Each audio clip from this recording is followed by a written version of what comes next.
નમસ્કાર બધાને। આજે આપણે ગીતાજીના મહત્વ વિશે વધારે સમજીશું કે ગીતાજી વાંચવાથી શું સમજ આવે છે। ખરેખર ગીતાજી કોઈ સામાન્ય પુસ્તક નથી, પણ જીવનની ગમે તેવી મોટી મુશ્કેલી હોય તેનો ઉકેલ ક્યાંય મળે કે ન મળે, પણ ગીતાજીમાંથી તે મુશ્કેલીનો ઉકેલ મળી જ રહે છે। પણ હા, તેમાં વિશ્વાસ હોવો જોઈએ। ગીતાજી કોઈ જાતિ જ્ઞાતિ વિશે નથી, પણ બધા ધર્મને માર્ગદર્શિત કરે છે અને જીવન જીવવાની સાચી રીત શીખવે છે। ગીતાજીમાં એવા શ્લોકો પણ છે કે જેનું સ્મરણ 108 વાર કરવાથી મુશ્કેલીનું કારણ અને ઉકેલ પણ મળે છે, જે મેં ખુદ અનુભવ્યું છે। પણ એટલું ધ્યાન રાખવું પડે છે કે આ શ્લોક બોલતી વખતે મન સ્થિર હોવું જોઈએ।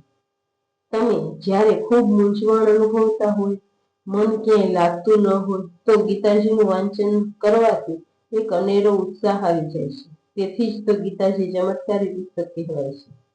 આજે આપણને આ ગીતાજીનો પરિચય મળ્યો હોય તો તેના માટે આપણે સંજયનો આભાર માનવો જોઈએ। અત્યારે ઘરે બેઠા જેવી રીતથી લાઈવ આઈપીએલ જોઈ શકીએ છીએ, તેવી રીતે સંજયે કુરુક્ષેત્રના મેદાનમાં મહાભારતના યુદ્ધનું લાઈવ જોઈને વર્ણન કરેલું છે। સંજય મહાભારતનું એવું પાત્ર છે કે જેને કુદરત તરફથી મળેલી દિવ્ય દ્રષ્ટિની ભેટ છે, જેને કારણે મહાભારત અને ગીતાજી વિશે આપણને ખ્યાલ છે। તેથી સંજયનો ખૂબ ખૂબ આભાર। મહાભારતનું એક પાત્ર ધૃતરાષ્ટ્ર, જે પુત્રોના મોહમાં અંધ હતો, અજ્ઞાનરૂપી અંધકારમાં જીવતો હતો, તેને મહાભારતની સ્થિતિ ઘરે બેઠા સંજય દ્વારા વર્ણવવામાં આવી હતી। મહાભારતના દરેક પાત્ર દ્વારા ખાસ શીખવા મળે છે, તેના લીધે મહાભારત વિશેષ પ્રભાવી છે। ગીતાજીમાં શ્રી કૃષ્ણના મુખેથી જે અમૃતવાણી ઉચ્ચારવામાં આવેલી છે, તેને માત્ર નિયમિત વાંચવાથી પણ જ્ઞાનમાં વધારો થાય છે। જીવનમાં બધી સુખ સુવિધાઓ હોય, પણ જ્ઞાનનો અભાવ હોય તો બધું નકામું જ છે। જીવનમાં સુખ અને દુઃખની સાચી વ્યાખ્યા જ્ઞાન દ્વારા જ મળે છે, અને આ જ્ઞાન ગીતાજી પાસેથી મળે છે। પૈસા, ગાડી, બંગલા એમાં જ સુખને શોધવા કરતા એકાંતમાં ગીતા જ્ઞાન મેળવવાથી જીવનમાં આનંદનો અનુભવ થાય છે।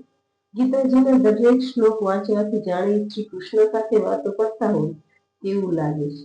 જે વ્યક્તિના જીવનમાં મુશ્કેલી હોય અને તે મુશ્કેલીનો સામનો કરનાર દરેકને અર્જુન જ સમજવો, એમ સમજીને જે ગીતાજીમાંથી મુશ્કેલીનો ઉકેલ મળે છે તે સાચો છે।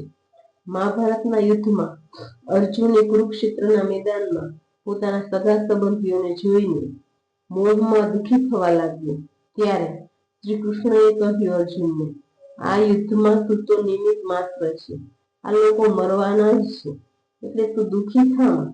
આ જન્મમાં જે તારા દાદા, મામા, કાકા, ભાઈ જે છે તે બધા આ જન્મમાં જ તારા સગા છે, એટલે આ ખોટો મોહ છોડી દે અને ધર્મરૂપી યુદ્ધમાં જોડાઈ જા।